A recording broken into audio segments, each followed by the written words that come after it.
Inihayag ng drug analyst na si Jeresa Reyes mula sa St. Luke's Medical Center, Global City na negatibo ang resulta ng cocaine test na isinagawa kay Pangulong Marcos noong November 2021.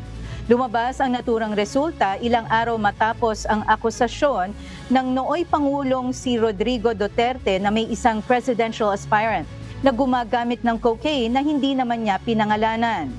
Sa pagdinig ng Senate Committee on Public Order and Dangerous Drugs kahapon, May 13, na-question ng chairman na si Senator Bato de la Rosa kung bakit hindi nasuri si Pangulong Marcos sa iba pang drug test noong siya ay tumatakbo pa lang sa pagkapangulo.